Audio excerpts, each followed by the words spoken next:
Joshua Boyle after arriving with his wife and 3 children on Friday at Toronto Pearson International Airport.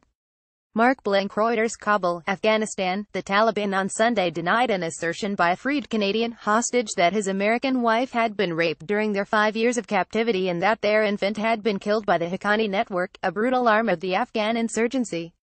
The militants said the child had died during a miscarriage. Soon after arriving in Toronto on Friday with his wife, Caitlin Coleman, and their 3 children, the former captive, Joshua Boyle, said that she had been raped by members of the Haqqani network. He also said that the network had authorized the murder of my infant daughter, their 4th child. Ms. Coleman was pregnant when the couple was abducted in 2012 while traveling in Afghanistan. Zabihullah Mujahid, a Taliban spokesman, rejected the accusations of rape as fabricated claims fed to Mr. Boyle. From the beginning up to their freedom, the wife and the husband were not separated even for a few minutes, and the reason for that was to avoid any suspicions, the spokesman said by telephone. When Ms. Coleman was about to deliver the child, Mr. Mujahid said, there were no doctors in the area where they were being held. One female child was naturally miscarried, Mr. Mujahid said.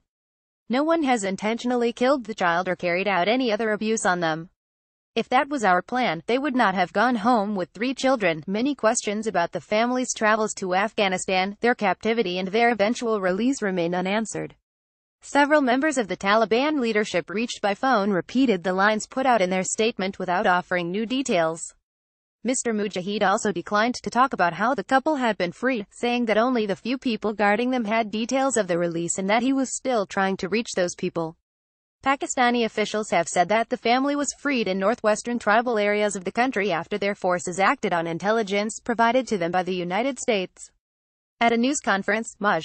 Gen. Asif Ghafoor, the spokesman for the Pakistani military, said its forces had managed to trace the vehicle carrying the hostages within 5 hours of a tip from the United States, and had rescued the hostages after blowing out the vehicle's tires. The captors fled on foot, he said. Mr. Boyle, in a video message posted by the Pakistani military soon after their freedom, effusively thanked the Pakistani military for a tremendously professional operation, and said the military and intelligence forces got between the car and the criminals to make sure the prisoners were safe and that my family was safe. American officials have expressed gratitude to Pakistan for the release, and President Trump called it a positive moment in the country's relationship. The release came as pressure by the Trump administration seemed to be mounting on Pakistan for its ties to the Afghan insurgency. American officials have said repercussions could be severe if Pakistan failed to curtail its support for the Afghan insurgency, and in particular, continue to allow a haven for its leaders, including the Haqqanis. But Afghan officials in Kabul viewed the hostage release as an old Pakistani trick of offering the United States a concession each time the pressure builds.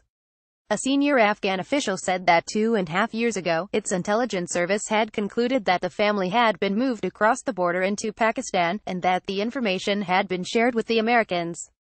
In recent years, the Haqqani network has become increasingly integrated with the mainstream Taliban. The network's leader, Sirajuddin Haqqani, serves as the Taliban's deputy supreme leader and has played an important role in the insurgency's military victories. But the network still maintains its special skills, including hostage-taking and carrying out some of the more sophisticated attacks and bombings in cities like Kabul. The group previously demanded the release of Anas Haqqani, one of Sirajuddin's half-brothers, in exchange for the freedom of the North American family.